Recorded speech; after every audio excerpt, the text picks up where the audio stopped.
Hello and welcome to the Crimson Stitchery, a video channel about making all things that are beautiful and useful.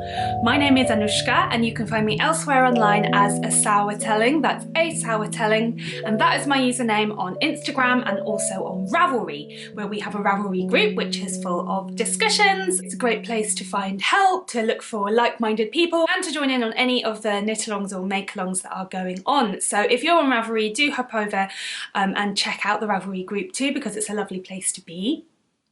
Show notes for this video, as normal on my channel, can be found on the down bar here on YouTube, so do click into the down bar to find links for the relevant things that I mention in this video. So hello, happy February. I'm absolutely delighted to be recording my 1 year podcast anniversary.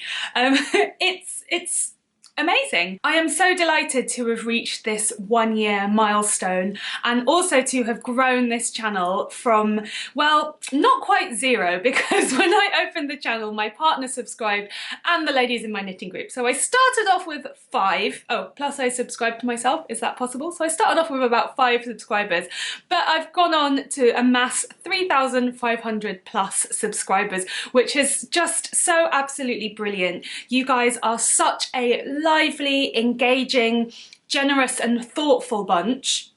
I've got to say that throughout the year, the first year of YouTube, I was quite nervous about you know, the downsides of the internet, and you know, the fact that when you're putting yourself out on the line, you're opening yourselves up to all kinds of feedback, positive and negative, and I've been quite prepared for that. And you know, quite luckily, I can count on one hand the amount of times I've been on the receiving end of less desirable feedback, let's say. And you know, maybe that's because I'm still quite small potatoes when it comes to the internet in general, but I feel quite relieved, and I feel like the kind of generous community spirit that has genuinely followed the growth of this channel is now so strong as to buffer, you know, anything negative in the future. So the point being is that I was so anxious actually that I would be opening myself up to the hostility of the internet, and all that I've been shown actually time and time again is warmth, even when people have disagreed with me or, you know, whatever. It's been very much constructive criticism, I think, in a two-way kind of sense, which is honestly all that I could ever have asked for. So thank you so much if you have watched me from the beginning, including my partner and the girls in my knitting group. And if you've only just found me in the last week or in the last few days, if people have been, you know, getting in touch to let me know, thanks for being here and joining me at this point. I've mentioned it before that when it comes to watching video channels and podcasts, I myself am a bit of a lurker. I'm not really a commenter, and I never really understood what it meant when, you know, podcasters, content creators were saying thank you so much, but now I do. I think because before I was like, oh well, you're thanking me but you don't know me, I'm just like another view, like +1 view on your statistics. But actually being on the other end, I can only stress that actually it's really meaningful. So to any of you who are cynics like me, rest assured that, you know, even just clicking over and watching for 30 seconds is really nice, actually, to be able to make some kind of connection, however brief, and kind of spread the word and spread my messages out there. So thank you very much. This being my 1st year anniversary, podiversary, I opened up a question and answer thread over in my Ravelry group, and I've got a few questions that I will be answering at the end of the video in conversational threads. But until then, it's largely business as normal. I've got my knitting basket to go through, tiny bit of mending, tiny bit of sewing, and I'm also going to be adding a new section at the end called Larder Life, which I have actually had before, but I just didn't come up with a name for it. So that is that. Keep watching for the question and answer podcast anniversary stuff at the end. So let's start by talking about what is in my knitting basket. And I want to say that knitting is my primary craft, but I do a bit of crochet here and there too. And I'm quite aware of the fact that there is this kind of unofficial but maybe official hierarchy that goes on in the I don't know what you'd call it, yarn crafts, handcrafts, fibre arts world, where people seem to say knitting and then assume that crochet is subsumed against it, and then you have people who only ever do crochet and will never touch knitting, and I feel like it's a bit of a false dichotomy because yes, they're completely different skills, but they use the same materials and produce different results, so it kind of goes like this, if you see what I mean. So to any crocheters watching, I'm sorry that it's called a knitting basket, not a crochet basket, but for me it's more just to do with the volume of what's inside it, which is primarily knitting. But anyway, this is probably the most epically colourful that my knitting basket has ever been. That was the crochet hook falling on the floor in disagreement probably. Can you see everything that's going on in here that I'm going to be talking to you about? Put that back down there. So firstly, I've got a couple of finished objects to show you and a lot of works in progress to talk through. So I have finished my second pair of West Yorkshire Spinners Christmas socks, and they have been knit using, as you can see, quite a large amount of contrast ribbing for the cuffs and contrast heels here. And this is the second pair out of a ball, and I've got the first pair here. So as you can see, I knit the first pair in the autumn and I gave them to my partner for Christmas, and he didn't think he was going to be into Christmas socks, but actually we all quite enjoyed wearing them as sort of a little bit of novelty on the day, and my partner's actually continued wearing them through January and February. And I had discovered that out of a ball, 100-gram ball of West Yorkshire Spinners sock yarn, I could knit 2 full pairs of adult socks if I had contrast heels and toes. And in this case I made the leg of the sock a little bit shorter than I would normally, and I knit an extra long cuff which has the potential to be doubled down. Ooh, the sock's going everywhere right now. It's like I've got a lap full of like puppies or something and they're all dangling around. Yeah, so they can be, yeah, doubled down for extra warmth or just rolled up. And that's pretty much it. The red contrast yarn is a whole bunch of very unspectacular Signet sock yarn, which is super cheap. And I bought a whole sweater's quantity of it, intending to knit a Christmassy colourwork jumper. And then it was like the first time I'd ever tried to do colourwork ever. And this was back in 2012. I'm still pretty much a novice to colourwork, and I discovered that Signet is great, it's super cheap, but it's not great for colourwork if you've got no idea what the clue you are doing. So I've just ended up with so many balls of this really bright postbox red yarn in my stash for absolutely ages, and I've knitted, let me think, 2 bright red pairs of socks out of it, and then I used loads of it for all of this contrast yarn, and another 2 sets of contrast yarn for Christmas socks. So I'm on to my last ball. I think I had like 5 balls or something like that. But anyway, yeah, so these are all done, and in order to try and distinguish my pair from my partner's, I didn't do the contrast toe on mine, and I've told him, look out, check that they're a pair. And yeah, so I'm pretty happy with these. I'm not sure if I'll wear them. To be honest with you, I've reached peak sock in my sock drawer. My sock drawer is pretty small and I'm getting to the point where I can't close the drawer. So when it comes to knitting socks for myself, I'm just gonna do it if it's like some particularly really special yarn or colour that I can't get out of my head, you know, that is unusual and I get a bit obsessive about it, or if it's some kind of novelty like Christmas socks or whatever. But on the whole, I think my sock knitting this year will be focused on designing, as I'd really like to get some more sock designs out for my building blocks sock collection, that by the way is available on Ravelry, link below if you're interested, because that is sort of, it's kind of an educational project as well as, let's be honest, a way of earning a little tiny income stream alongside this podcast. So it's kind of something for me that actually I'm doing because I think will be really helpful for people who are learning sock knitters, beginning sock knitters, because it basically, it's a bunch of patterns that I'm writing in a way as to give the knitters as many skills as possible during the knitting process, and to feel like you can knit socks that aren't just plain stocking stitch if you don't want to do that, because obviously there's 1,000,001 different plain stocking stitch sock recipes out there. So if you want to take the next step, that's kind of the place where I'm situating my pattern writing. But anyway, what was I saying? Oh yeah, not enough socks. And at some point, you know, a lot of my socks are starting to felt up and get very, very worn. So when they truly go out of the rotation, then I guess it will be a great opportunity to make more socks for myself. But I got really into sock knitting in the spring of 2016. So it's coming 16, 17, 18, 19, 20. So yeah, so that's coming into the 5th year of their wear, and they're looking a bit tired and a bit felted up. I've done a lot of darning on my partner's socks knitted in the same period 5 years ago.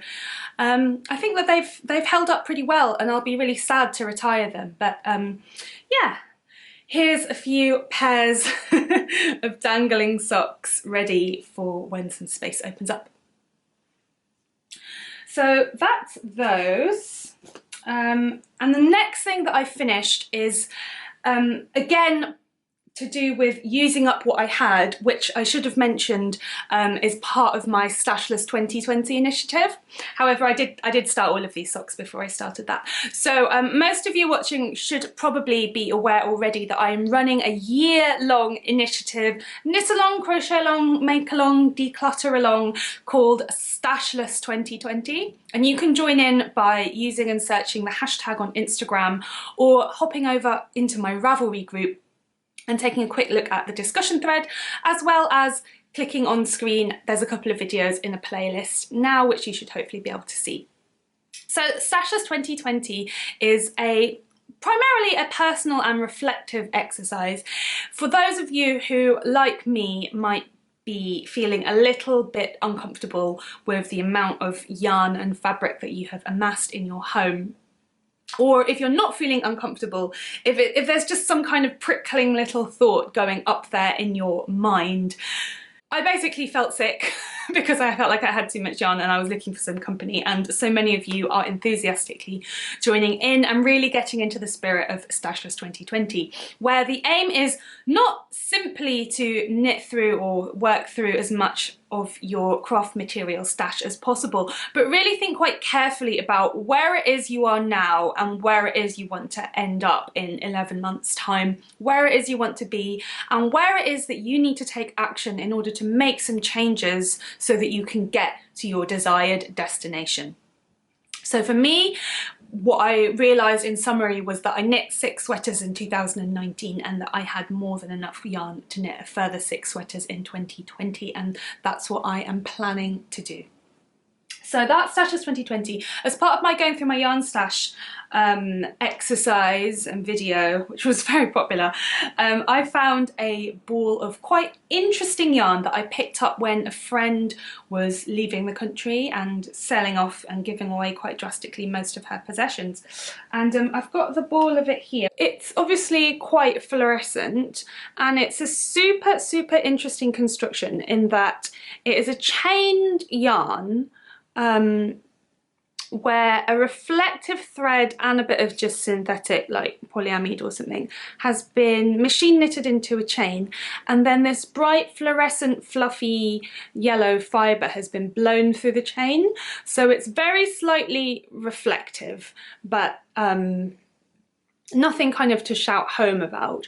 But I really liked it, and as soon as I saw it when my friend was having her clean out, I knew that I wanted to make some kind of safety cycling hat for myself out of it. So it's primarily viscose and like the reflective thread, which has got glass fibre in it, and a little bit of wool, which I think is the yellow that's been blown through. I don't have the label. If I find out, I'll put it down below or in my project notes on Ravelry. But basically this yarn was like a kind of sample ball. I don't know where she got it from, but it didn't have like a proper yarn label on it. It had like a sticker that said this is a commercial sample.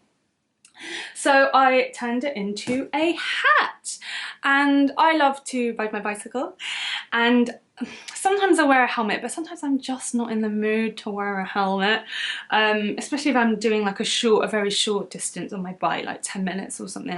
I feel a bit resentful about having to wear my helmet. I know I should wear my helmet, I know. I have a lot of lights on my bike. I have a reflective vest that I wear. What else do I have? Oh, I'm a driver, so I know road etiquette. Do you know what I mean? Like I indicate when I'm turning and I know which lane to be in and stuff. And I know I sound like I'm making a lot of excuses for not wearing my helmet, but I just hate my helmet. Okay, I hate my helmet. The only reason that I like my helmet is when it rains and I'm on my bike, it's got like a little brim that pokes out that kind of deflects the rain slightly away from my face, so that is good.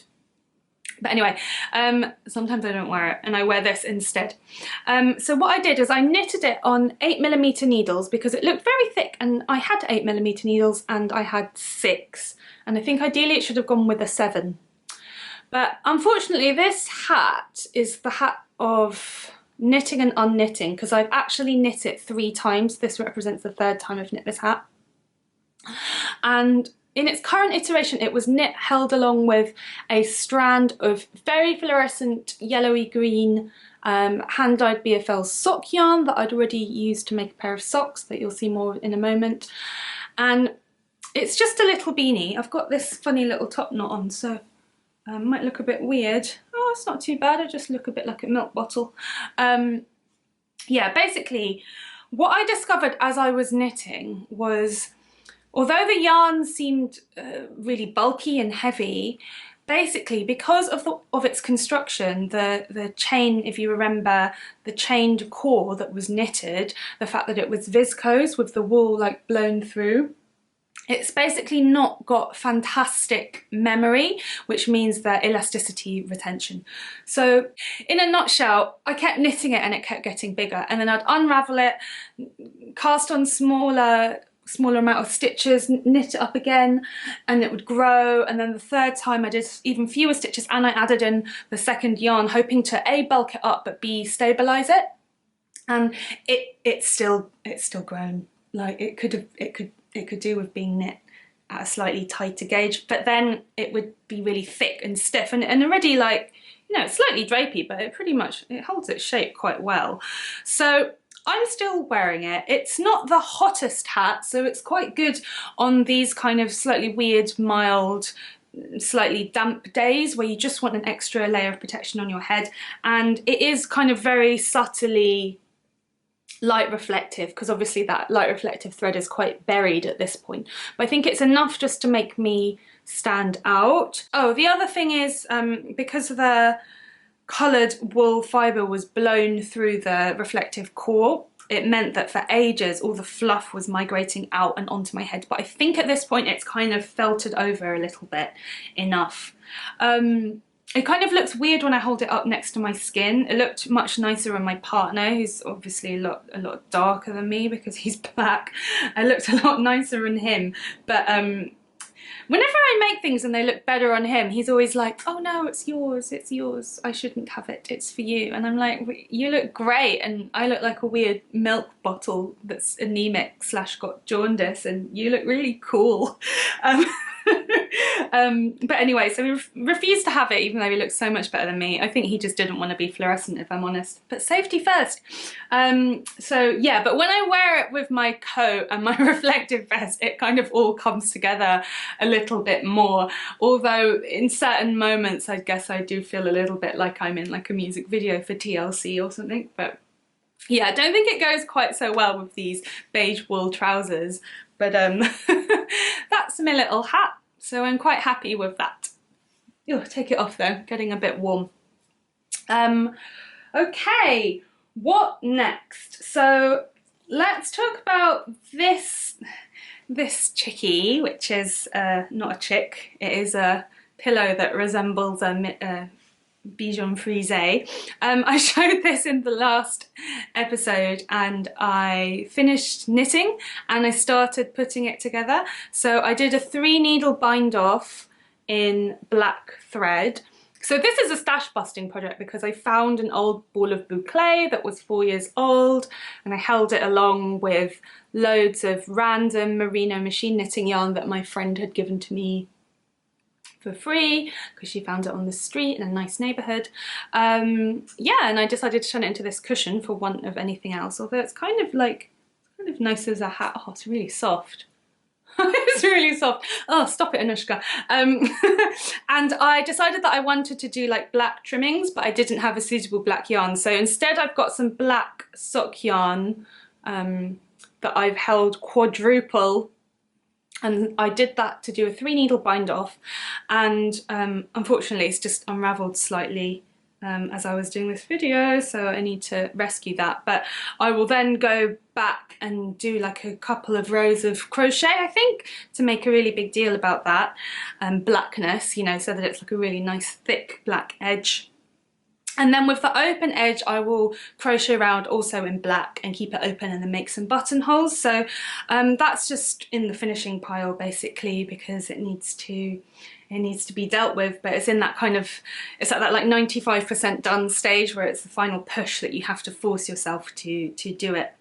As part of some of the Stashless 2020 decisions, some people made comments like, oh, if I don't feel like knitting something, I'm not gonna bother doing it, or I'm paraphrasing obviously, and that kind of made me think about these finishing projects and these like languishing old projects that we've all got kicking around at the bottom of a basket or back of a drawer or cupboard.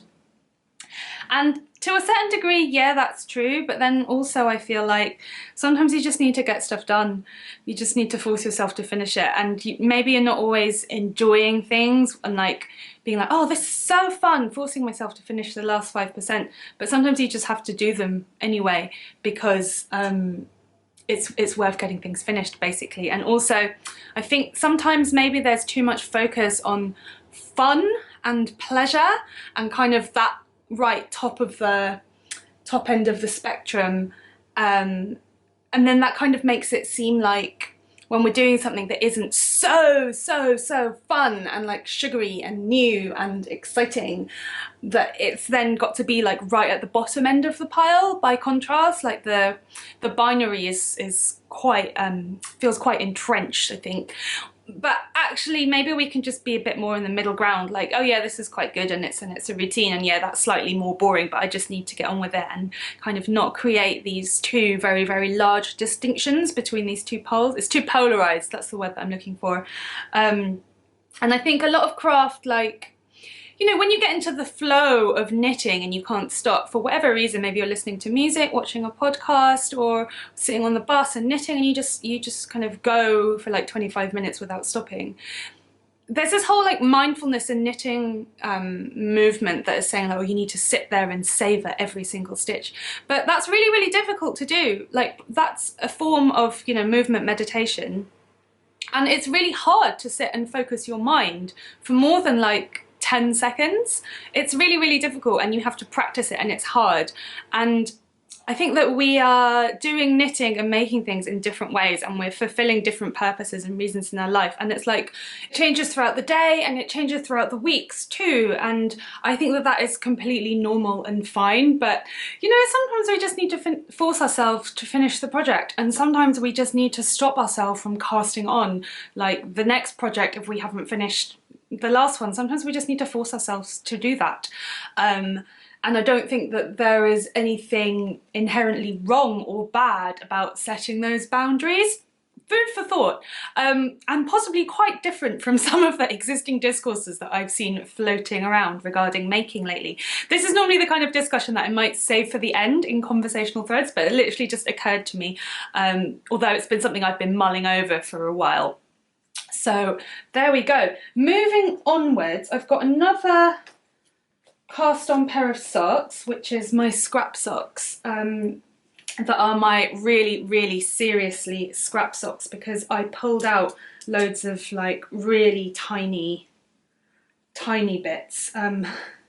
It's all running away. So basically, when I knit a pair of socks normally, I might end up with this kind of amount of yarn, about 1/3 of the ball left over. But I've I've been going for even smaller amounts of leftovers in these scrap socks. So I normally have about the third of the board left over, and I can use that for contrast heels, toes, calves, blah de blah de blah. And sometimes I might end up with leftovers of that again, which is kind of what these little ones represent. So here's my first scrap sock, and my opinion, it looks nuts. It looks completely nuts. I would never have put these together normally had I not been challenged to do so, because this is my entry for the first quarter of Get Scrappy 2020, hosted by Exterminate on Instagram, who's Exterminate Amy on Ravelry. Made that mistake and tagged the wrong Exterminate, sorry. So yeah, that's really it. So it kind of married together my Stashes 2020 exercise really well. There's literally yarn just falling and bouncing around everywhere. We're off camera at the moment. Yeah, so that fit in well with her initiative and my Stashes 2020. So here's the second one. I've done my best not to do exactly the same stripe sequence. And there's all sorts in here. There's like bog standard, super plasticky commercial yarn that was super cheap, you know, stuff that was like £2 a ball, and stuff that was £20 a ball, stuff that was gifted, things that were intended as gifts for other people. There's all sorts. And so on the second one I'm about to do the heel, and I've got to say, as much as it took me really far out of my comfort zone, I have really enjoyed working on these, and they have made me view my sock scraps in a completely different manner, because I feel like I was on the verge of just getting rid of all of them and just sending them off to someone else who would like them much more than me. But I persevered, and as I was knitting the first sock, the stripe sequence was just so, it's just not what I would have chosen, you know, if I'd been given the option. Like, I just wouldn't have put this peach together with anything else, basically. And my partner was giving me a lot of weird looks about the colours, and I said to him, I'm just going to stick with it, because if I just keep making it crazy, hopefully it will just look crazy altogether and then it will look okay. And that's pretty much what happened. So I just trusted my instincts there. And I think that these are going to be a gift, and I have someone in mind for them, a good friend of mine whose birthday's not till the summer, so they will be stashed away in my gift pile. Hopefully she's not watching. Who knows? Who knows? Sometimes people lurk. Sometimes people lurk. Yeah, so, you know, if she's watching, then tough. That's all I've got to say about those, really. Let's see. Oh, I've got couple more things to share. Told you it was a stuffed basket. I'll just have a sip of tea. So I normally drink cold tea because it takes such a long time moving around and setting up and so on. So this time I put a little saucer on top of the tea to trap some of the steam. And it's working. It's a very good ambient temperature. Okay, the last thing I've got to show you that I've worked a bit less on recently is my crochet scrap jumper. I can't quite remember where I was last time, but I've done the body and I have put together one shoulder. I think then I got bored and stopped. So I need to put together the second shoulder, and it's quite tight fitting. So it's going to be more of a warm autumn top, and I think if I really aggressively block and stretch it out, I think it will be a bit better, but it's not going to be a layering piece. I mean, I guess it could be the underneath and then things could layer on top of it when it's really cold. But yeah, I'm loving it so far. I think it's really fun, and it's kind of balanced out by this very bright royal blue. And I've started the sleeve, which is done in the round. Starting to think about maybe running out of some of the yarns, so we'll see how this goes. Oh, I did something a bit different for the sleeve. I knit a smaller calf, then I increased out to a larger size to get a bigger blouse on, and then when it's come up here towards the elbow, in one of these last rounds, I decreased down back to the slightly smaller size, just so it was a little bit less voluminous up on the arm. So playing around with sizing and numbers as I always and want to do as usual, just to give it a little bit more shaping going on there. So that one is plodding along. This one's a bit of a home project, and I've been out of the house, you know, at weekends a bit more lately. Had a few trips away for conferences. Well, I had one a fortnight ago and I've got another one coming up. So I've had a bit less home time to kind of sit down and work on this now, so it's slowing down. And the reason that it's a home project is because I have to drag along this bag full of scrap yarns with me at all times. So it's just not very convenient. And the scrap socks are a bit of a home project as well, but it's just physically a smaller entity, so it's not such a big deal. But deep breath. That is all of my knitting plus crochet in the basket. One more thing to mention about Stashless 2020. We're having a really fruitful discussion on Ravelry and on Instagram too, and one of the things that was suggested was a swap. So I've opened up a swap thread where basically the rules stipulate that if you're looking for something in particular, you know, there's just that one thing that you need in order to finish off a project that you just don't have at home, put it on the swap thread, but the rule is that you have to be willing to swap something in return. Say I needed a ball of you know, Shetland yarn in bright yellow, and I had to give a ball of sock yarn in bright peach. You know, say the person that had the bright yellow didn't want the peach sock yarn. If you come to some kind of arrangement between you, that's okay, you know, that's private and up to you. But the main thing is that in order to ask for something, you have to be at least willing to offer something in return to someone else, if not your direct swap partner. So that is really nice, and it's quite small, but it's kind of bubbling away at the moment. There's just a few people, but I know there's been success, and I've had success as well, which I'm really excited about. Emma, thank you very much, Emma, saw a post that I had put where basically I was looking for some superwash, either superwash wool or machine washable cotton in order to knit a little baby sweater for a colleague who is expecting. And I really wanted it in forest green, some kind of forest green, because my colleague is a folklorist and she's a folk fiddler, fiddler in a folk band. So I just thought that having a kind of earthy forest green colour scheme for her would be really suitable. And you know, I would have been happy to buy it, but I just thought, oh gosh, it's been a month of Stashless 2020 and I'm gonna have to go out and buy yarn for a project already. It's a bit of a shame. So when this stashy swap thread, as I've called it, was suggested over on our Ravelry group, I thought I'm just going to ask and see what happens. And lo and behold, lovely Emma swooped in and came to the rescue and sent me these two skeins of gorgeously plump superwash merino that she hand dyed herself. So thank you so much, Emma. And I'll pop a link to Emma's Etsy shop and her other hand dyed endeavours in the down bar below. And they're slightly different colours. Not sure if it's coming out on camera, but this one is noticeably lighter than this one, which means I get to knit my friend a stripy baby jumper, which I'm pretty excited about. And I think because she's due in, I think it's March or April, I'm going to knit a jumper that's sort of sized for a 6 to 7 month old baby, or maybe a cardigan, so that it can wear it when the weather cools down again, basically. And babies grow out of things just like that. It's no point knitting a newborn size at all.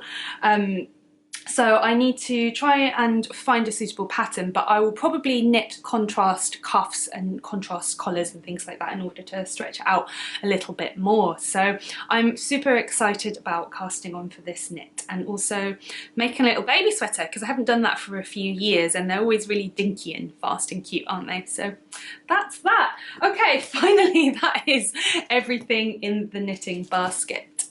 Let's swiftly move on to mending stories. I'm working on a much larger mending project at the moment that I'm filming in order to do another video tutorial / talk through. So I'm not going to get into that, but I have a small mend which is on my bicycle chain. This is actually a motorcycle chain that I bought when I bought my first bike back in 2009. The Duchess. Sadly don't have her anymore, simply because I upgraded to a road bike with like an aluminium frame, whereas the Duchess was really heavy because it was steel. Yeah, upgraded to a road bike with way more gears, with an aluminium frame that just cuts minutes off my riding time. I miss the Duchess so much, wish I still had her. She was, as you might be able to guess, a kind of upright Dutch style cycle with a really comfortable saddle that I miss every single day. But anyway, I bought this chain when I bought my first bike because I read guidance online that said that your chain should be worth like a certain percentage of your bike. So this was a really expensive bike chain, and it's really heavy and it's really strong for a motorbike. And yeah, I've had it for 10 years, going strong, dripping wet at the moment. And I sadly have lost one of the keys for it, so who knows how long it will last in the future. I've got my one key that I'm guarding, and basically it's got this waterproof cover on it that is riveted through the chain at various different points just to hold it in place. But obviously 10 years on, most of the rivets have popped open, and the cover kept annoyingly slipping down past the lock, which just made it impossible to use when you're like fumbling around and you're rushing, having to thread the lock back through the tube. All my mend was that I used some double layer of very thick button thread and did a whip stitch all the way through the jacket to hold it in place on both sides. Super quick mend, and yeah, one of those things that I've been putting off for way too long, and I'm so glad that I did it because it's just going to make life so much easier. So that was super quick mending stories. And then one thing for sewing that I did a while ago but forgot to share was that I made a little bag for my partner's climbing shoes. So it looks like chalk dust. Sorry guys, it looks like a little like old-fashioned pea bag, and I made it from everything that I already had at home to his specs, but a bit of my own devising and problem solving as well. So it's made out of a bunch of quilting cotton that I inherited from a relative. I've got loads of it, so much, and most of it is really nice cotton lawn, but occasionally you'll find a big piece that's a really horrible poly cotton that I hate. So I lined it in the poly cotton because no one's going to feel that against their skin, and it's dotty and the outside is red. And then the drawstring casing I put on the outside, which is a piece of bright red cotton tape that I find really satisfying because it's twill tape and it's got a gorgeous herringbony ribbed kind of texture, which hopefully is showing up on camera. And then I used some old shoelaces for the cord, for the drawstring, waxed cotton shoelaces, and they're a bit long, so I just tied a couple of knots. And then lastly, he wanted to be able to clip it onto his rucksack with a carabiner. So I used a piece of old grosgrain ribbon, which is really strong, and stitched it very strongly into the seam and popped in this red carabiner that we had kicking around. And then what else? Oh yes, it's the bottom corners are kind of squared off, which make it a bit easier. And I made this in quite a simple way because I didn't bag it out. I bagged out a large rectangle basically, and then I folded it together. So that's just where I folded it together there. Quite simple and straightforward. So yeah, that's his bag of climbing shoes. It's got the advantage of keeping the shoes together, because he could have just carabinered them onto his backpack through the laces or something like that as it is, but you know what it's like with slippers, and then you kick one off and you lose one. So it keeps them together, obviously protects them slightly from the elements, and also it's bright red, so it's just really easy to find. You know, you just notice it and it doesn't just blend into the background. Because have you noticed that loads of luggage is all black, and like camera case is black and laptop bag is black and everything is just black, and when you're actually looking for something you just can't see it because it's all dark and the same shade. So it's quite useful to have things that are bright and that stand out. So that is all that. The next section is larder life, which I have alluded to and talked about quite a bit before in previous episodes. Every now and then I'll talk about something I'm experimenting in with herbal medicine, foraging, herbal remedies. I have a fig tree. I have to cook up the glut of figs every autumn, and it's normally pretty late October and through November is when I get the figs, really late. And I've just decided to put that all together into a noticeable segment called Larder Life. So I basically recently discovered the fantastic blog Zero Waste Chef, and she also has an Instagram. And the way I found her was I was having another look through this zine, Mrs. M's Curiosity Cabinet, that I discussed a couple of episodes ago, a link on screen to check out my more in-depth review.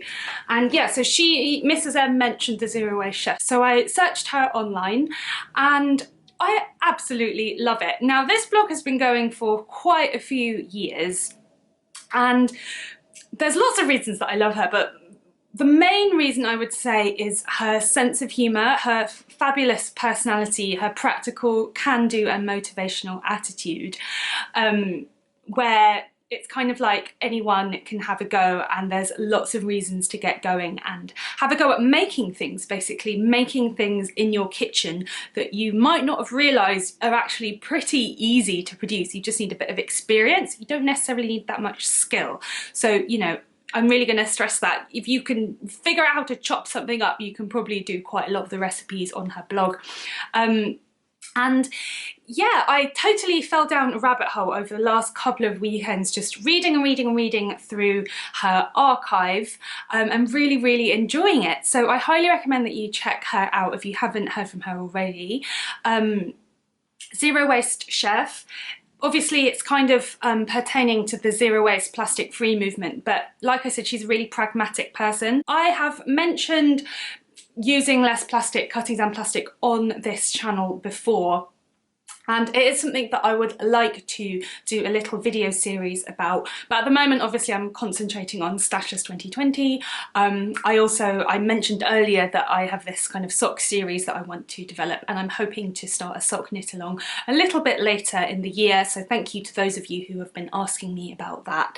That will happen a little bit more down the line. Just kind of sorting out my priorities, and I started testing out some of her recipes that I'm really excited about. So the first one that I did was ginger beer, which basically involves creating a wild fermentation of a ginger starter first, and then you so that's done without heat, without added yeast, just literally grating ginger and adding a little bit of sugar into a jar of drinking water and stirring it around and waiting.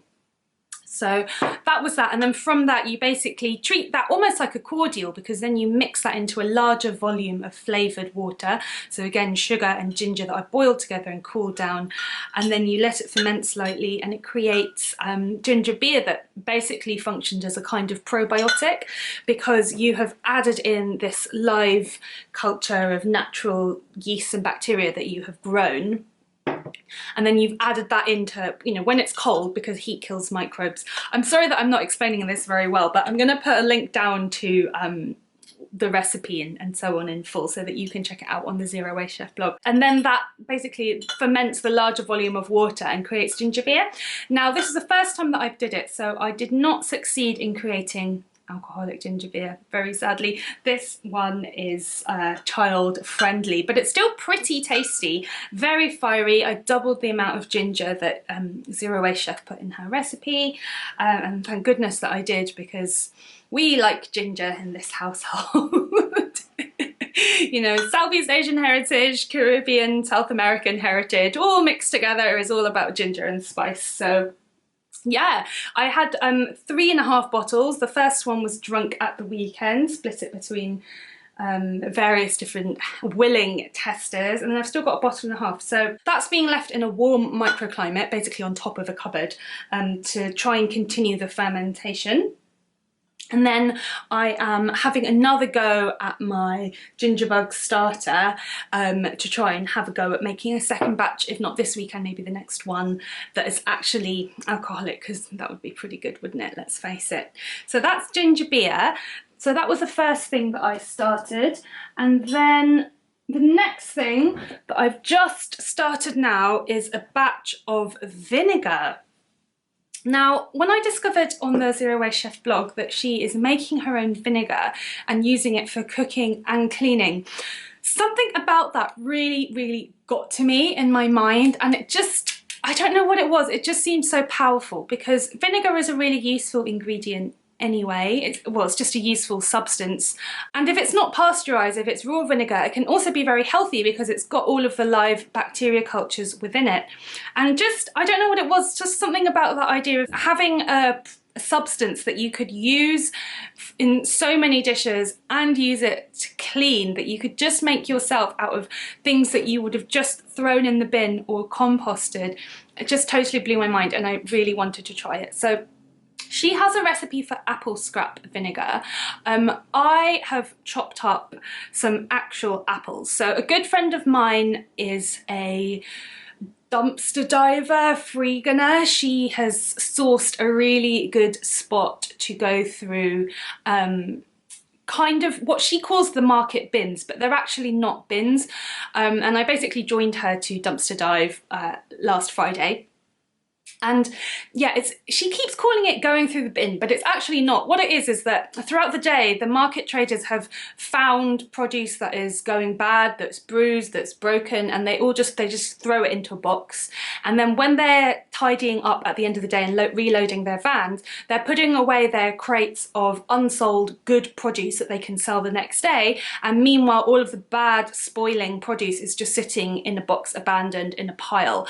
And so she just goes up to them and says, "Hi, can I have a look at the fruit that you're going to throw away?" And she said that some of them have said no and have been really rude and told her to go away, but she's found quite a few people who were like, yeah, help yourself, go through it, and look, there's a box of broccoli, go and have a look at the broccoli and see if you can find any avocados that aren't mushed, you know. So some of them are quite up for it, so that's cool. So yeah, we went dumpster diving, and something that I've been curious about for a really long time, but got really put off by all those notices you read about people, supermarkets like pouring acid on their old food and locking bins and stuff like that. I got really worried about contamination, and yeah, this acid thing was super scary. But you know, in this case, it's a street fruit and vegetable market in London, so I think it was okay basically. So yeah, so she's got this thing where anything that she finds, she says to me, don't eat it raw, don't eat it raw, make sure that you cook it. So she made a massive vat of apple compote, stewed apples, and we ate it with yogurt. It was really delicious. But I took a few slightly bruised and okay apples home, cut away all of the bruising. Sometimes you have to cut away really large amounts. And I've got to say, my friend did say to me, "Are you sure you're okay with this? We're taking food that we found on the street. Don't you think, you know, are you not afraid that it's dirty?" You know, she was worried that I would be afraid about it. And I said, well, no, not really, because when you grow fruit and vegetables, when you have, you know, fruit trees, or you just come across them, you see fruit and vegetables in all states of decay and rot, and you kind of get quite used to it. You know, it's not like when you just buy everything pristine and wrapped in plastic and perfect and genetically modified from the supermarket. When you grow vegetables, when you have any kind of garden, you have to get quite down with organisms, basically, other organisms. So I was like, yeah, this is a half-rotten aubergine. But if I had left this aubergine in my fridge for too long, it would probably look the same. And you know, you can wash it clean. So that was that. And yeah, so I chopped away all of the bruises, chopped up the apples and submerged it in drinking water, which for me is tap water that I've left out overnight so that any chlorine that's in the water can evaporate. And I'll just wait. That's literally it. I had a little bit of raw apple cider vinegar in the cupboard, so I shook it up to get all of the cultures inside the bottle to mix up, and I added a tablespoon of that just to kickstart the fermentation.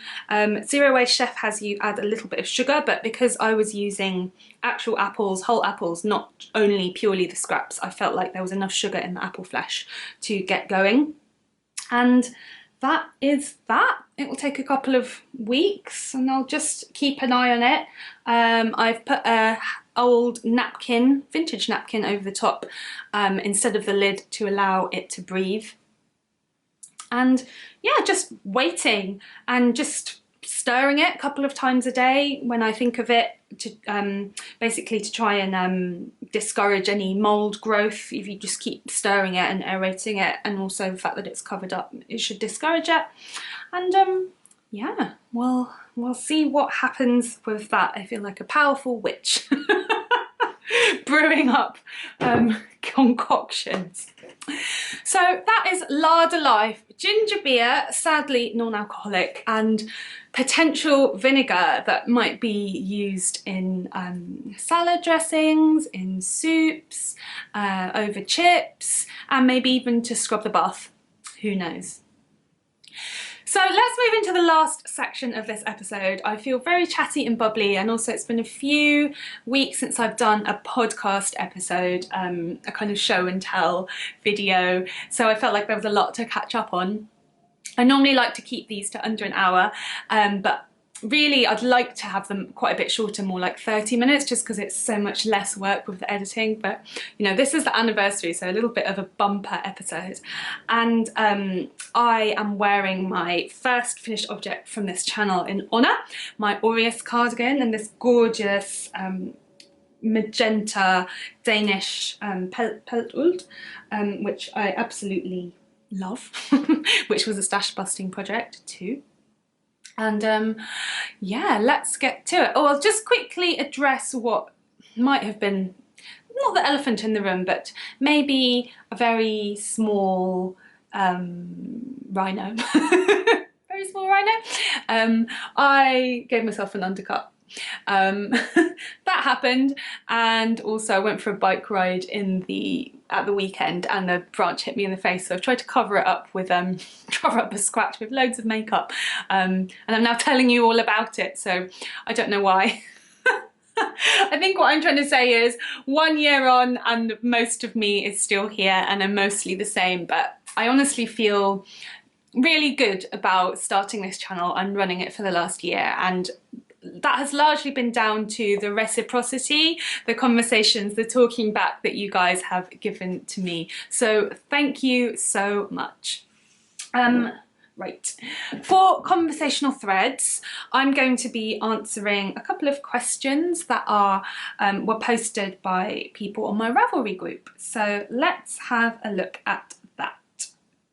Okay, Lotos, who has a podcast in Finnish, I believe, asks me, when you've wrapped up your studies, what sort of jobs are you expecting to work afterwards? I'm curious about the employment possibilities for someone with your extensive degrees. Oh my god, oh my god. Oh, I'm sorry, but the first question is like the dreaded question. What are you going to do when you finish your PhD? It's really funny because as soon as I even applied for my PhD and was accepted onto the programme because I won a scholarship, that's what people started asking me before I'd even started the PhD. What are you going to do after your PhD?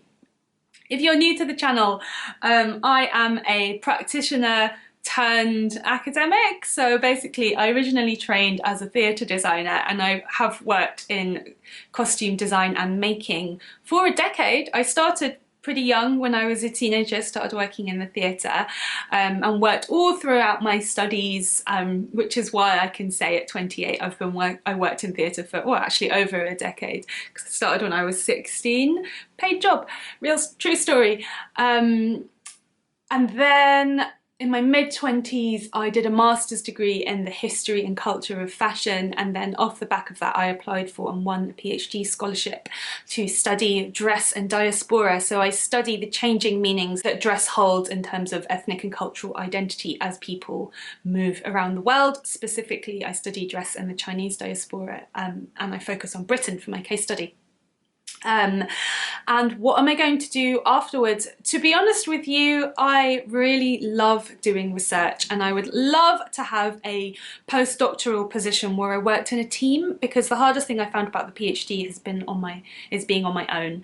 And I found people doing kind of similar but different things to me, but it's just not the same as when you're actually working on the same project together with colleagues and kind of sharing the ups and downs, the trials and tribulations and joys of research.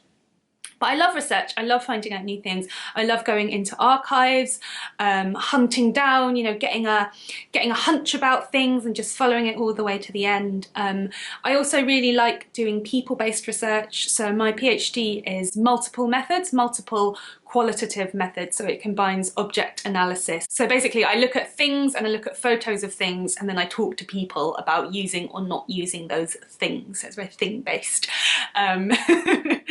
So yeah, I would absolutely love to have a research position, ideally with other people, but the state of academic funding and academic jobs in the UK is absolutely dire, to say the least. You know, just to scratch the surface, it is dire. So I don't really know what the landscape is going to be in circa, when would I graduate? Like 2023, probably when I'm like all the way done with it. I've got no idea what will happen. Most of university funding comes from Europe. Higher education funding comes from Europe.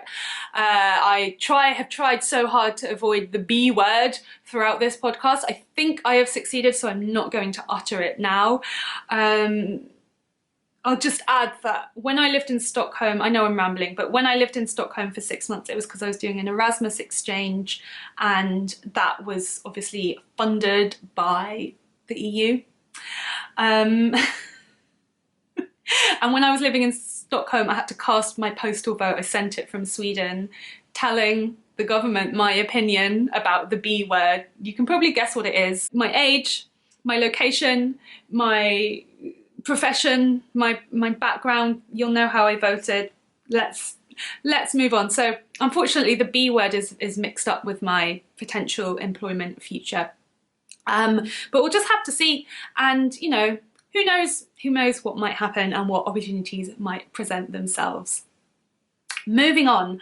I don't know if this is pronounced les bains or les bains. Asks, who is / are your fave feminists? This question also gave me a little bit of anxiety because I've got no idea how to answer this. Do you mean popular culture feminist figures or icons, or do you mean academic theorists? Because I have never formally studied feminist theory. I've never really used it. I've used gender theory, in which case it's Judith Butler all the way, and also Jack Halberstam, who I think previously published under the name Judith Halberstam, I believe. I just mentioned that because I've like used older editions of their work according to what was available to me at the library, and yeah, made a mistake basically. Side note, try and get the latest edition of things if you can. So yeah, Judith Butler and Jack Halberstam, but that's more gender theory rather than feminist theory specifically.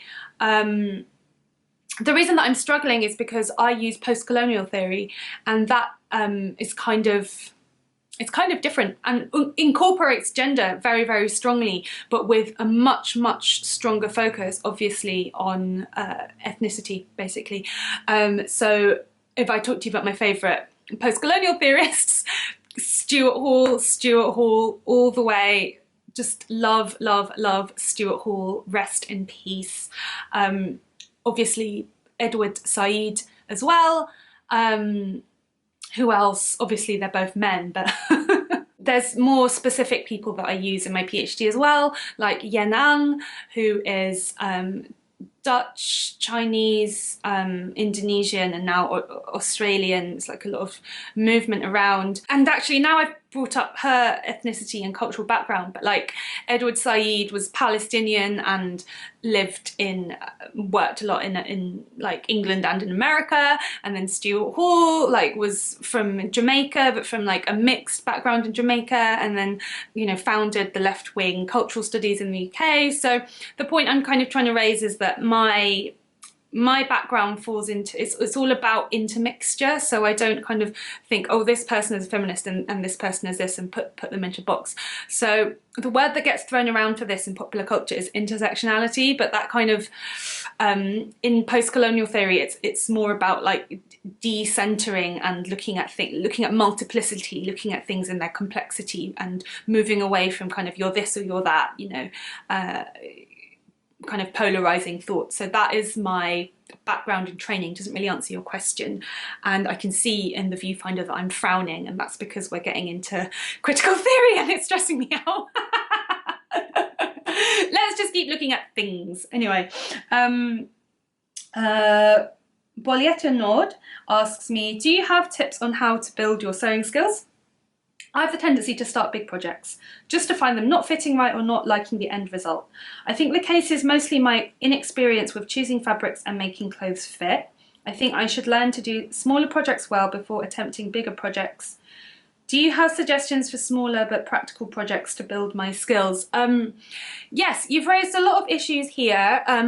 Two obvious ones are A, learning about fit, and B, learning about fabric characteristics and properties, and those are whole, significant knowledge banks that you need to explore. So when I learnt to sew, I did everything using plain woven cotton or polycotton fabric.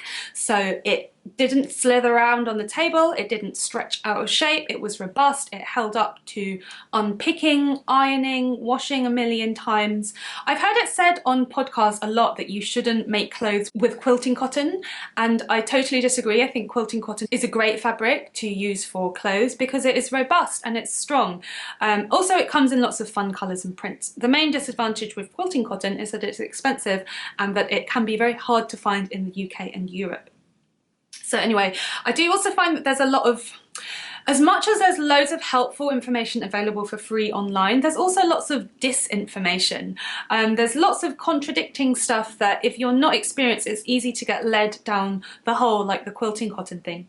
The other thing that I hear people repeat is patterns from the big four, which means commercial sewing pattern companies like Butterick, McCall's, Vogue, there's Burda, I can't quite remember, but people say that their patterns come out too big, which I have always disagreed with, because you just need to look at the measurement. You need to look at your body measurements, then look at the pattern envelope and pick the size that's closest to your measurements and adapt it if not. So what I have discovered was that many commercial sewing patterns were printed using American sizing and not British or European. So if you're cutting a size 10 UK, that's something like, oh gosh, what is it? It's like a 6 US. Do you see what I mean? So if you're a 10 UK and you cut a 10 US, you're actually cutting out a 14 to 16 US. So obviously it's going to come out much too big for you. But you shouldn't be looking at sizing, you should be looking at body measurements and shape. So yeah, learn about sizing and measuring and learn about fabric characteristics, and the easiest thing to do is just to pick one type of fabric and stick to it. I would advise avoiding jersey. I have found that jersey is very problematic. Jersey is not a very reliable fabric because of the way it's sold. It's not regulated in terms of the fibre content, the stretch, the recovery, etc, etc. So when it comes to learning, I would kind of encourage you to put a lot of boundaries in place and then explore a lot within those boundaries. So for example, you could choose one type of fabric and one pattern and just keep sewing the pattern and tweaking and improving the fit until it gets better and better. And then whatever that pattern is, say it's a shirt, then you try another different shirt pattern and learn new things through that, and then just kind of keep making things that are similar but different. I'm not sure about what to suggest in terms of small projects. Skirts are quite quick and easy if you wear them, but I taught myself to sew by making garments. Another thing that I will suggest about improving your sewing skills is consider enrolling on a course at a local adult education centre or college, community college. So as much as I encourage experimentation, looking on the internet, self-learning and trial and error, most of my sewing ability has really come to me thanks to some absolutely wonderful teachers that I've had throughout my life. Both while I was at school, I had a fantastic textiles teacher who made all of her own clothes to a very high quality and standard, and who taught me basic dressmaking.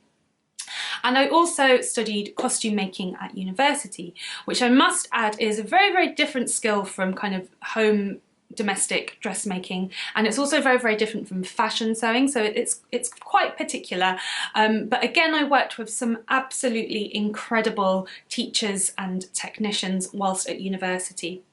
I'd really recommend doing a course at a local college because you will be working with teachers who have had years of pedagogic experience, who really want to help you learn, and who also have, you know, taught hundreds of students, so they know really about the ins and outs and the trials and tribulations, and also because these kind of institutions are really poorly funded, and I think it's an important part of a local community. You might meet lots of new people in your local area, hopefully, and yeah, it's just important to keep them going because of the educational opportunities that they represent adults more generally, and probably outside of a sewing course as well, just as institutions. So I would recommend looking at community colleges, probably more than learning how to sew in like a sewing fabric shop, although I'm sure that's got its own advantages as well.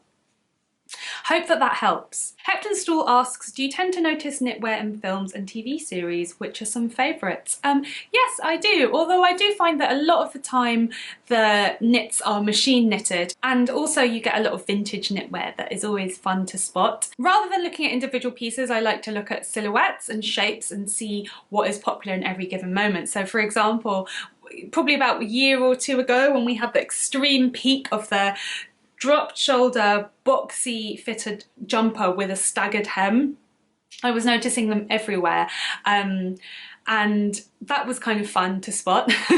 A movie that stands out in particular is Far from the Madding Crowd. I think it came out a few years ago, and there's a very lovely burly shepherd with very lovely burly knitwear, and it's got Carey Mulligan in it, and the reason I mention it is that I always remember the knitwear when I saw it in the cinema, but also I recently watched a little bit of it with my grandma, who at the beginning, when, is she called Bathsheba?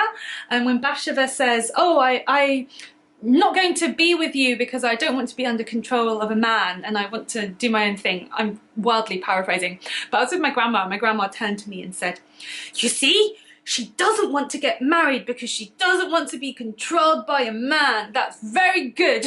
And I was like, yeah, it's very good. Great. We're in agreement. It was a lovely moment.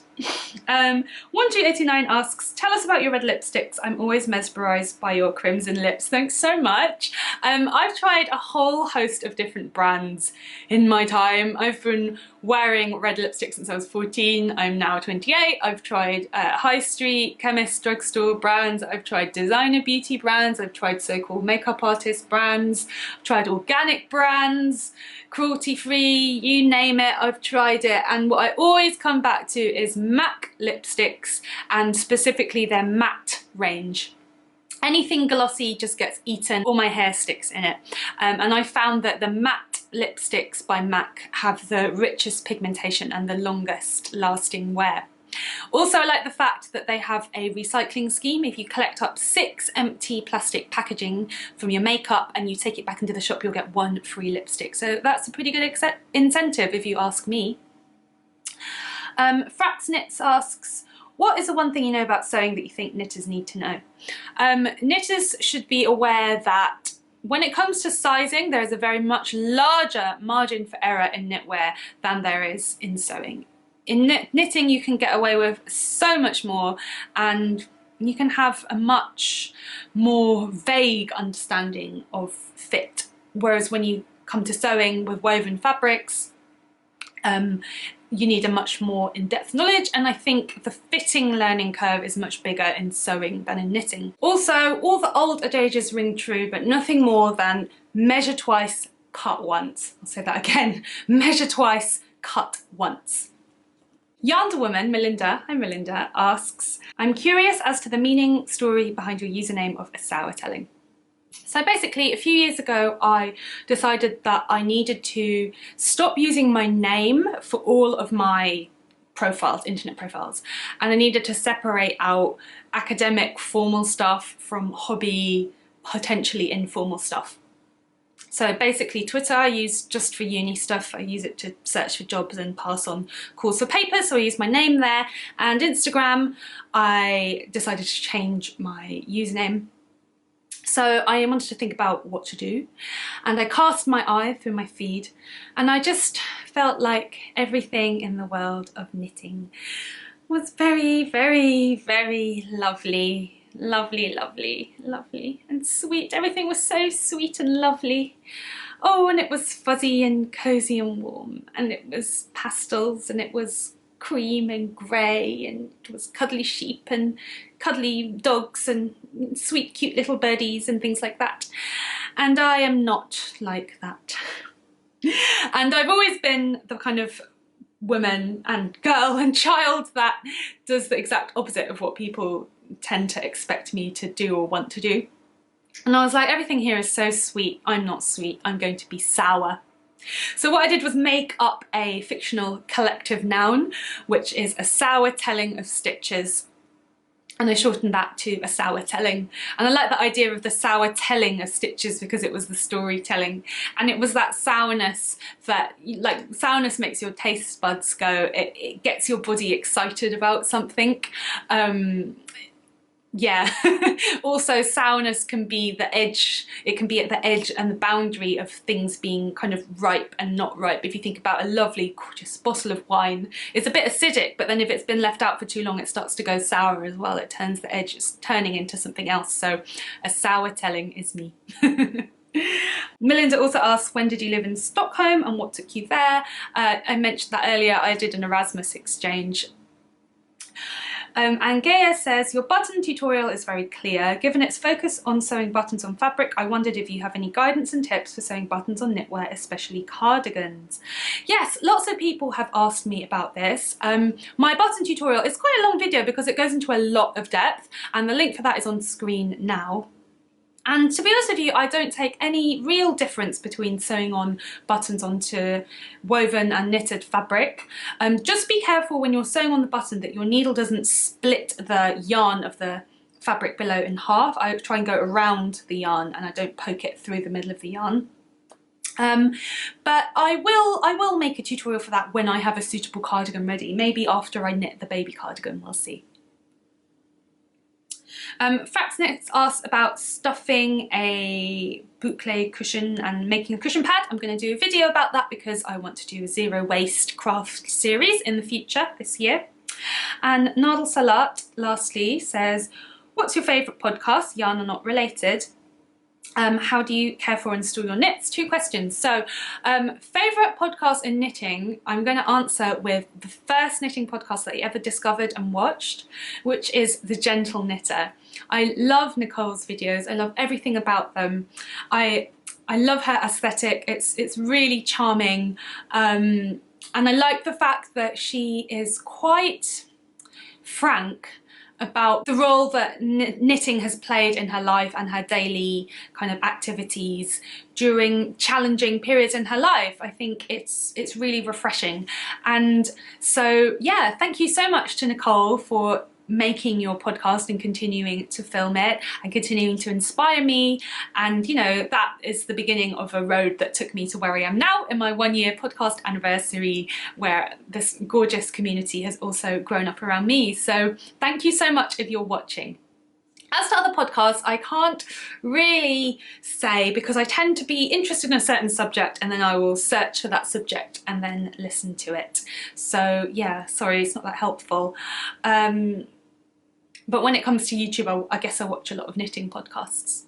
As to how I wash and store my knits, if they're not superwash yarns, then I will wash them in a basin of warm water in the sink, just like I do in my whole super soft videos when I demonstrate the swatches. Again, link on screen now. If it can be machine washed or if it's cotton, I'll put it in a laundry bag and I will pop it in the machine. And I always dry my knitwear flat. But I will definitely add a more in-depth video about storing and caring for knitwear in my to-do list for videos to make.